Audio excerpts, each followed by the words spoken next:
le titre, justement, on l'a choisi parce qu'il résume un certain nombre de travaux réalisés au sein de ma chaire à l'UQAT. Ce projet est réalisé en collaboration avec la compagnie Hyperflow à Rouen-Noranda qui développe et commercialise des ventilateurs miniers. Connectés, mais oui, avec le projet Vortex, on arrive justement à connecter et collecter des données de ces ventilateurs en opération.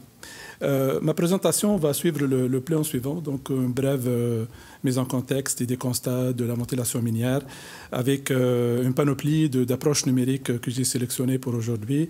Ça serait l'optimisation aérodynamique structurelle des ventilateurs et la prédiction, propagation des fissures dans les pales.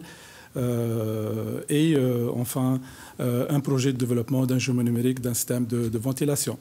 Donc, ça serait par la suite un extrait de quelques résultats obtenus et une validation expérimentale par la conception d'un banc d'essai normalisé AMCA. Je finis par des conclusions. Donc, comme vous le savez tous, la ventilation minière assure justement des conditions optimales d'opération sous terre, en approvisionnant de l'air frais, des quantités suffisantes et en éliminant les gaz toxiques générés par les opérations minières, prévenir les incendies et explosions et assurer une régulation de pression, notamment la pression positive au sein de quelques éléments restreints et calibrer la température et l'humidité. Mais à cela, il y a des enjeux, notamment en termes de consommation énergétique, puis plusieurs sources, disons, fiables, un peu, qui estiment de 30 à 50% de la consommation énergétique qui est dédiée à la ventilation minière, ce qui est chiffré à peu près 60% de la facture électrique d'une mine. À cela s'ajoute, bien entendu, la complexité et la longueur des réseaux de ventilation qui doit allonger toutes les galeries minières tout au long de l'expansion. Bien entendu, il y a des éléments et des technologies d'approche qui permettent de réduire cette dépense, notamment l'optimisation, l'autonomisation et la ventilation en demande. Aujourd'hui, je vais m'attarder à l'optimisation et quelques aspects d'autonomisation avec le développement d'un jumeau de ventilateur. Bien entendu, sur un site minier, il y a plusieurs technologies de ventilateurs qui sont déployées, mais pour aujourd'hui, je vais m'intéresser à la technologie axiale, ou les ventilateurs à technologie axiale, tout en mettant à part toutes les technologies centrifuges ou hélicoïdales des ventilateurs. Et cette technologie offre bien entendu un certain nombre d'avantages, notamment en termes d'efficacité, en termes de débit d'air et par rapport à leur conception compacte et légère et l'adaptabilité à des conditions d'opération variables. Voilà, donc malgré ces avantages, on peut noter véritablement un certain nombre de problématiques et d'enjeux quand ces ventilateurs opèrent à des conditions extrêmes, que ce soit en vibration excessive ou en décrochage, et ce qui amène à des défauts justement de déformation des supports ou encore l'usure et la fatigue des pales qu'on doit remplacer régulièrement. Notamment dans les ventilateurs qu'on voit ici. Donc, c'est des ventilateurs principaux, mais tout ce qui est ventilateur auxiliaire et secondaire suivent un peu la même approche. Un autre défaut majeur qui peut être constaté, justement, le bris total de la ventilateur, encore quand ces ventilateurs opèrent pour des longs épisodes de turbulence, de vibration et de décrochage, ou encore le déréglage des angles d'attaque au moment de l'opération, chose qu'on ne peut pas constater à l'œil nu, et c'est ce qui fait qu'il y a une totale dégradation des performances des ventilateurs. Justement, avec ces types de constats, une panoplie d'approches numériques existe pour remédier, prévenir, prédire un certain nombre de problématiques et des défauts qu'on vient de citer. Et pour aujourd'hui, je vous présente ces approches-là, notamment en termes d'optimisation aérodynamique et structurelle des ventilateurs et un couplage avec le comportement plutôt mécanique sur la création et la propagation des fissures au niveau des pales pour développer les bases d'un jugement numérique et l'ensemble de ces approches numériques seront validées par des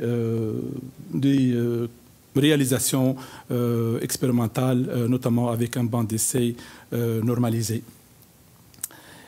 Commençons par vous donner les bases et les outils utilisés pour la première optimisation aérodynamique des ventilateurs. Ici, on a opté pour, sans surprise, pour une optimisation aérodynamique et structurelle à travers un couplage fluide-structure qui peut jumeler les avantages d'une simulation CFD, ou de dynamique des fluides, et analyser des phénomènes de décrochage et d'optimisation de profil et renvoyer tous ces résultats-là vers une analyse du type statique. Et là, on peut voir le comportement des ventilateurs, notamment les pales, dans des conditions extrêmes de décrochage. Et pour, à la fin, analyser l'état de fatigue et du bris des pales pour en finir avec des conditions opérationnelles optimales de ces ventilateurs. L'optimisation, ici, j'ai résumé très rapidement l'algorithme d'optimisation qu'on a publié en 2023, basé sur les gradients conjugués. Donc, c'est un algorithme qui permet justement d'optimiser le profil des pales en considérant les performances de portée et de traînée de la pale et avec tout un long processus d'extraction de la géométrie jusqu'à la paramétrisation par la méthode Bézier et l'exportation de profils optimisés en utilisant le logiciel MATLAB dans ce cas-ci. Pour ce qui est de la prédiction de la propagation de la fissure, et la durée de vie de pale. Ici, je vous résume un peu l'approche numérique qu'on a utilisée. Elle se base tout simplement sur un couplage entre deux outils puissants de simulation, soit le logiciel Abacus pour l'ensemble des opérations et des simulations statiques et dynamiques et détection des zones de faiblesse et de comportement de la pale. Et tout ce qu'on retrouve avec Abacus, il va alimenter le logiciel Frank 3D qui est spécialisé dans la propagation de fissures et la trajectoire des fissures. Et un processus itératif s'établit pour prédire la trajectoire de la fissuration. Voilà, donc en ayant en main un certain nombre d'outils numériques développés précédemment, je pourrais ici résumer un certain nombre de résultats. Je commence par l'optimisation de profil de pale. C'est la même approche que tout à l'heure, sauf qu'on a ici les diagrammes et les images. Donc là, on extrait le profil de n'importe quel type de pale. Ici, on est en 2D, mais l'algorithme est tellement puissant qu'il va être généré ou généralisé pour l'optimisation en 3D, la paramétrisation par les courbes du Bézier ou les points du Bézier, l'optimisation. Et ici, je ne sais pas si vous pouvez, madame, à l'arrière, cliquez sur cette photo-là, c'est une vidéo d'animation. Voilà, justement, donc l'optimisation se fait à ce niveau, tout en ayant comme critère le rapport portant sur traînée et on le maximise tout au long de profil pour finir par avoir un profil final.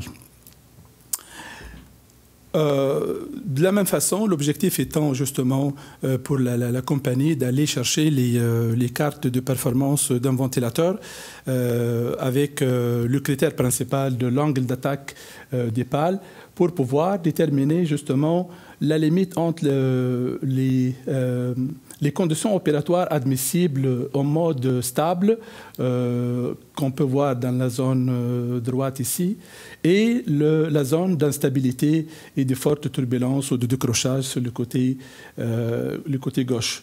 Alors, cette carte de performance, elle est validée, justement, on suit la recommandation de la norme AMCA en termes de plage d'opérations opérationnelles et d'instabilité des ventilateurs.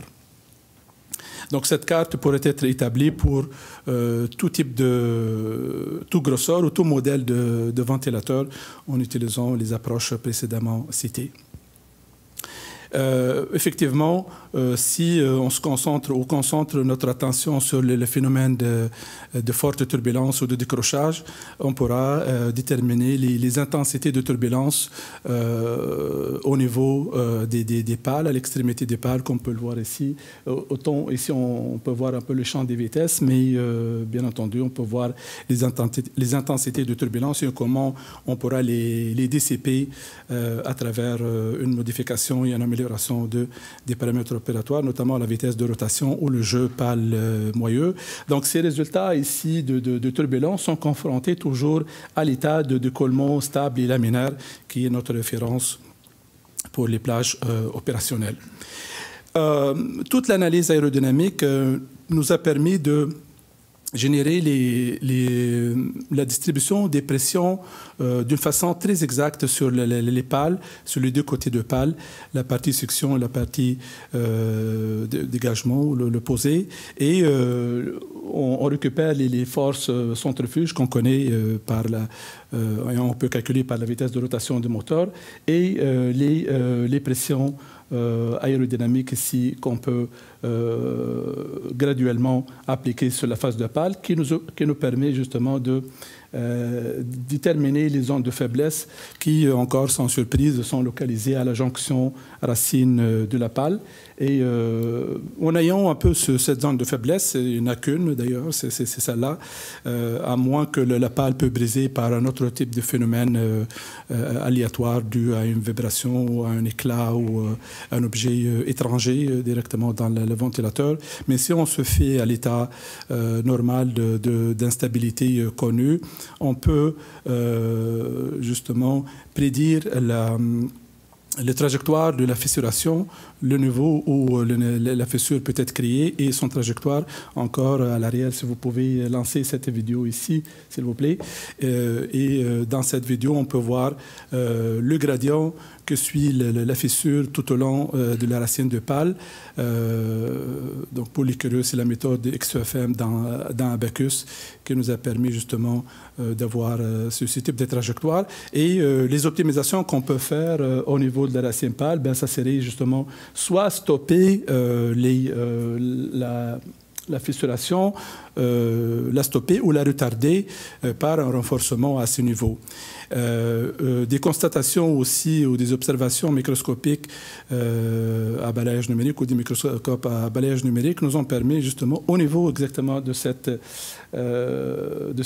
zone de pale de confirmer ces constatations et les lignes blanches ici permettent de dire ou de confirmer qu'il y a bel et bien une initiation et une propagation de fissures à ce niveau-là, mis à part les inclusions et les défauts de fabrication, de moulage qu'on peut voir à travers cette microscopie à balayage, comme disent un peu les métallurgistes d'ailleurs. Voilà. Brièvement ici, pour l'analyse modale, ça ne nous échappe pas en fait de voir quelles sont les vitesses critiques à éviter pour le moteur qui entraîne le ventilateur. Un diagramme de Campbell ici permet justement d'une façon assez classique de remarquer un peu pour une plage ou une vitesse opérationnelle de 1800 tours par minute par exemple ici. d'aller rencontrer la vitesse critique pour le mode 1. Ici, là, on a juste généré les 3 modes de PAL et la vitesse, on peut voir qu'il y a 2300 par minute, totalement loin de la vitesse opérationnelle et ce qu'il faut justement noter comme vitesse critique. Mais ça, c'est un travail aussi qu'on peut faire pour plusieurs autres scénarios, plusieurs autres modèles de PAL. Voilà, donc on y arrive avec le projet de développement d'un jumeau numérique. Ici, l'idée de développer ce jumeau relève un peu d'un certain nombre de besoins de simulation rapide et de tester un certain nombre de scénarios de ventilateurs, scénarios opérationnels dans l'état stable ou encore dans l'état de comportement indésirable, notamment les vibrations, turbulences et décrochage. 3 étapes majeures un peu pour le déploiement d'un jumeau d'un ventilateur. Ça serait l'étape numéro 1, soit la modélisation fidèle de comportement d'un ventilateur. Là, vous voyez que je me limite uniquement au ventilateur et un domaine assez limité, justement, de ventilateur en termes de grosseur et de longueur. J'imagine que, je pense qu'on était allé limiter à quelques mètres en aval et en amont de ventilateur pour des raisons de simulation et temps de simulation. Donc cette étape-là est validée, déjà faite, un peu c'est à travers les résultats que je viens de présenter. L'étape numéro 2, c'est l'étape centrale, indispensable pour réussir un jumeau. Elle permet justement de produire les modèles d'ordre réduit, ou les ROM, comme dans le jargon de jumeaux numériques. C'est une étape assez justement demandante en termes de réflexion, en termes d'apprentissage. Et les ROM qu'on doit produire pour un jumeau de ventilation sont les ROM fluents ou les ROM fluides, statiques et dynamiques. Bien entendu, le ROM fluent, c'est le ROM ou le modèle réduit qui consomme le plus de temps de simulation. On parle des heures, voire des jours de simulation pour un domaine de fluide. Encore là, aujourd'hui, on parle des données de qualité et des données immenses. Pour notre cas, on opte pour la réduction de modèles pour uniquement garder les données d'un modèle qui permet justement de faire le juste nécessaire pour avoir une réponse particulière à une excitation en pression ou en vitesse d'un ventilateur. Donc l'outil, comme vous le voyez ici, qu'on utilise, c'est l'outil ANSYS TwinBolder. Une fois qu'on a les 3 ROM ici d'un jumeau, le déploiement se fait à travers plusieurs autres interfaces de communication, de connectivité par l'Industrial Internet of Things ou l'Internet des objets industriels. Là, l'outil qu'on pense utiliser, c'est l'outil PTC ThingWorks. Vous avez un aperçu ici de la procédure qu'on a retenue pour la génération, l'extraction d'un modèle réduit fluide. Tout simplement, on va enrichir ou plutôt générer une bibliothèque ou une base riche de simulations qu'on a fait précédemment, hein, les simulations qui prennent des heures ou des jours de simulation, avec enrichi, hein, c'est cette base de données, elle était enrichie avec les constatations expérimentales, les constatations réelles faites sur les ventilateurs, et le tout passe par un extracteur de ROM qu'on peut avoir ici, et l'entraînement peut se faire avec des ROM réduits en ayant comme 2 entrées. Par exemple, ici on a la pression d'entrée, la vitesse de rotation du moteur, et on surveille la pression statique à la sortie. Ce type de ROM nous a permis d'avoir des résultats justement spectaculaires en termes de réduction de temps de simulation, et on passe, on ne voit pas en bas de l'écran, mais malheureusement, non, mais on le voit justement ici, on passe de 7 heures justement de simulation d'un ROM fluide ou aérodynamique sur un ordinateur de 4 ou 12 cœurs à uniquement 3 minutes 12 secondes Encore, ces 3 minutes, c'est lent pour un jumeau numérique pour produire une réponse rapide de calibration ou de prise de décision. Le déploiement final du jumeau, l'architecture finale, ça résume un peu tout ce que je viens de dire, mais on injecte un peu l'ensemble des ROM qu'on va générer dans un système d'intégration, le PTC ThinkWorks, avec bien entendu toute l'analyse de fatigue, des durées de vie dans le modèle, pour soit déployer avec une interface graphique le tout et faire la connexion avec le jumeau numérique, où le ventilateur et les capteurs d'un ventilateur, soit procéder par une automatisation de procédés avec PI ANSYS. Je vois que le temps est fini, mais la validation expérimentale, c'est tout simple. On veut mettre en place un banc d'essai normalisé AMCA selon la norme 210-16. Ici, avec notre partenaire, la conception est faite. C'est pas la nôtre ici, c'est juste la recommandation de la norme AMCA qui recommande les dimensions approximatives des conduites, des chambres d'exhaust ou de mise toute la résistance qu'on doit appliquer au ventilateur, les fermetures, les ouvertures modulées et les zones de prise de mesure exactes et les outils pour ça. La norme suggère 16 diagrammes et nous, on a choisi, compte tenu de l'espace que l'usine a préparé, ce type de diagramme ici. Je ne vais pas trop l'expliquer, mais il y a un certain nombre d'équipements et d'instruments et de mesures. Et ce type de banc nous permet de valider les cadres de performance théorique qu'on développe ici pour un modèle de ventilateur avec son rendement, ses pressions et débits pour plusieurs angles d'attaque de pales. Alors, pour conclure, voilà, j'ai passé à travers ici 3 approches numériques, soit un couplage fluide-structure pour les ventilateurs, permettant d'optimiser, déterminer les paramètres opératoires recommandés pour un ventilateur. On a fait l'analyse et prédiction propagation des fissures dans les pales et on a commencé un projet de développement d'un jumeau numérique de ventilateurs. À travers ces 3 modules numériques ou approches numériques, nous avons identifié les zones de faiblesse et des ventilateurs et confirmé les résultats et les dommages constatés par nos partenaires industriels. Alors, les perspectives de ce travail seraient la réalisation de bancs d'essai pour pouvoir tester les ventilateurs dans une situation normale ou extrême et, bien entendu, finaliser le développement de jumeaux numériques. Voilà, merci pour l'attention. Ici, une photo d'un certain nombre de l'équipe de recherche. Il y en a parmi eux quelques-unes qui sont ici, quelques-uns. Alors, je vous remercie pour ce travail. Merci.